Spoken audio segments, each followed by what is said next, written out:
Ce livre qui sauve la santé mentale. Vous avez sans doute remarqué que la peur de l'échec paralyse beaucoup d'entre nous, surtout dans ce monde où tout va vite et où la réussite semble obligatoire. Vous vous demandez peut-être, comment garder l'équilibre face à cette pression? Aujourd'hui, nous allons nous inspirer du livre Les vertus de l'échec de Charles Pépin pour comprendre pourquoi échouer peut être une chance et comment mieux l'accepter pour avancer. L'idée centrale du livre. Ce livre de Charles Pépin met en lumière une vérité essentielle. L'échec n'est pas une fatalité ni un frein, mais un moteur de croissance et de transformation. L'auteur développe une approche inspirante, mêlant philosophie et psychologie, qui nous invite à changer notre regard sur l'échec. Cette idée peut vraiment changer la manière dont vous vivez vos difficultés et renforcer votre santé mentale. Voici 3 idées à retenir.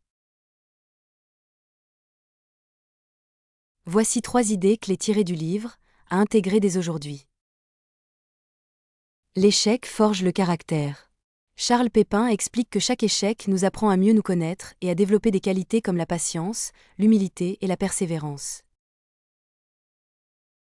Concrètement, si vous traversez un échec, vous pouvez choisir de le voir comme une étape pour devenir plus fort.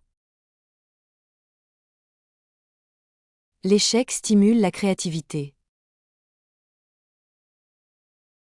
Ce que beaucoup ignorent, c'est que l'échec ouvre la voie à l'innovation. En tombant, on est forcé de chercher d'autres solutions, d'inventer. Cela remet en cause la croyance limitante que réussir du premier coup est obligatoire. L'échec est une condition de la réussite.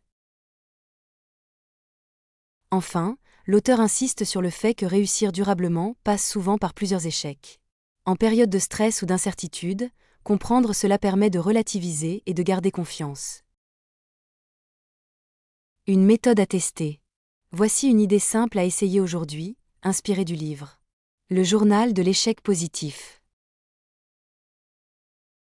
Notez un échec récent ou un moment difficile. Identifiez 3 apprentissages ou qualités développées grâce à cette expérience. Réfléchissez à une nouvelle action que vous pouvez tenter en vous appuyant sur ces apprentissages. Essayez ce journal la semaine prochaine dans une situation réelle, comme un projet qui n'a pas fonctionné, et voyez comment changer de perspective peut améliorer votre santé mentale. Dites-nous en commentaire, quelle idée vous a le plus parlé dans cette vidéo? Et si vous avez déjà lu Les vertus de l'échec, partagez ce qu'il a changé pour vous. Abonnez-vous si vous aimez les vidéos qui transforment les livres en outils pour mieux vivre.